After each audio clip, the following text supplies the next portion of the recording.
Today on the topic show, Vivek on New York wanting to seize Trump's buildings. Elon Musk calls out Google's AI chatbot for erasing history and introducing bias into their AI imagery. Bud Light Zach Bryan tweet gets less than 100 likes. Nikki Haley posts a poll where she actually beats Biden, but she is, of course, roasted. Rivian to cut 10% of their staff as their stock crashes.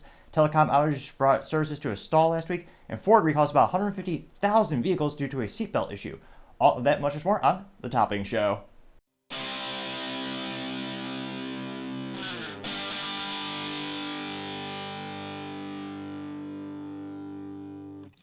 Thank you everyone for taking the time to tune in today. Today's episode of Topping Show is proudly sponsored by Topping Technologies. Topping Technologies is an IT value-added reseller and services company with a special proficiency in IT security.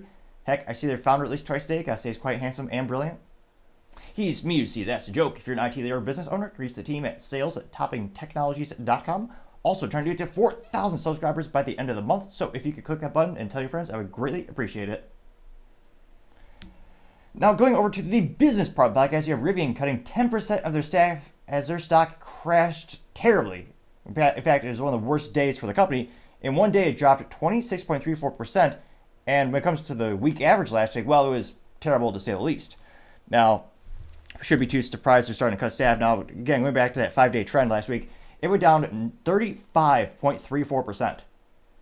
Also known as terrible. So it's currently trading for, again, by the time this video is rendered and uploaded, might be a little off, but currently trading for about $10.54 per share, which is deeply discounted, some might say. Now, I say that especially because, well, hindsight's always investing. It's always hindsight's 2020 with investing. I knew some friends who invested in Rivian off the bat because, they worked in IT and they had base salaries and benefits so they could afford to take some additional risk in life. Personally, I choose to gamble on myself and my companies and my team just, invest it all. But nevertheless, some people like to gamble in the stock market, and their IPO came, and the IPO came in at about, let me see here, $129.95. Yeah, that's not good. That means, again, we'll do a bit of math here today.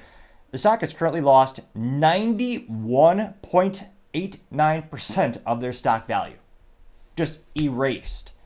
And can't help but think, probably going to get a little bit worse as you have some of those convertible notes because, again, they needed about $1 billion in cash flow. I think it was Q3 2023, and they got the loan or they got the money, but it was a condition in which, after a certain amount of time, then the person who lent the money would get Rivian shares. So you're increasing the amount of shares on the market, thereby decreasing the price. So again, in the past 5 years, it's down 91%. In the past year, it's down 42.08%. Year to date, granted, it's only been a couple months, it's down 50.07%, half off for this stock. Again, not financial advice because, again, I like to tell people you want to invest in things that you can individually control, like, learn a craft, a skill, or what have you. So again, year to date is down 50%, and the past 6 months, about the same, it's down 48.15%, which is astonishing to think it's dropped that much. And I guess we should be too surprised, and I'll pontificate and actually talk a little bit more about industry trends after I read some of the specific details about the layoffs. Now, this comes to us originally thanks to Rob Sachs over at LinkedIn News, and they note that the company is being, hurt because of, low demand, because their vehicles are pretty expensive and a luxury item.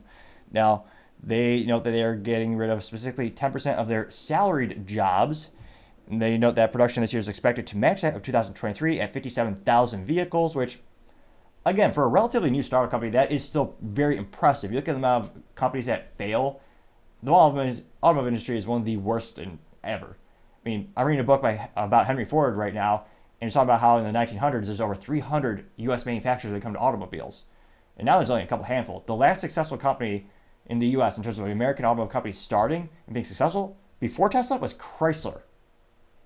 So that kind of shows you how rare it is to actually start a successful car company that doesn't immediately go defunct. And truth be told, especially electric vehicles, a lot of them are going bankrupt for a myriad of reasons. But Rivian actually did get a physical product to market. So again, that's another big hurdle, and actually getting some volume of units to the market, unlike the competitors, because famously, I think it's fiscal Q3 or Q4 2023, you actually had Lordstown Motors, which they were supposed to save that factory that General Motors sold off to them to make an electric pickup truck. They didn't even make it to even pseudo-mass production. I think they only had a couple of prototypes. So again, Rivian has still hit some astonishingly impressive business points in the automotive industry, but again, they're bleeding money left and right. Now, Rivian also blames quote, economic and geopolitical uncertainties and pressures, most notably impact of historically high interest rates, which I don't. Again, that does play into effect, but also the same people who are buying these vehicles, I think they're more higher income level. Because I mean, I don't know anyone who's earlier in their career or not making a fair amount of money who's buying Rivian. Because what is a Rivian starting price at? Looks like the starting price for Rivian is $69,900. Jeez Louise. That's before you have to pay the sales taxes and all the other fees. That's quite a bit of change. And then of course you have to worry about the charger. Then good luck repairing it if anything goes wrong because it's locked in like a cell phone. But we'll see. They also know that Rivian laid off workers last year or prior in 2022 due to similar issues. And in terms of industry trends, looks like everyone's pulling back on the EV trend because again, EVs are disposable toys in many ways. Again, they're not going to last a long time. No one can repair them except the manufacturer. You're locked in just like a cell phone, which is why personally I prefer a nice little Honda with 3 pedals, also known as a stick shift, also known as what every transmission should be by default.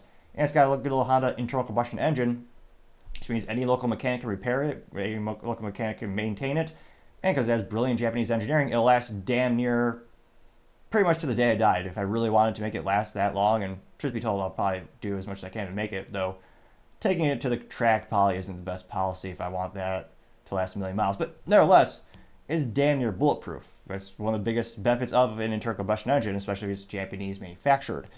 So again, the US trend, people are starting to look more and more at hybrids. That's the biggest growing category in terms of adoption rate. And again, I'll recommend it personally because again, you have to pay for a big old battery that's worth about the value of the car or half of it. It's a big part of the car that's for sure it's going to go bad. And again, technology is hard to maintain over time, just like how smartphones die after a couple of years.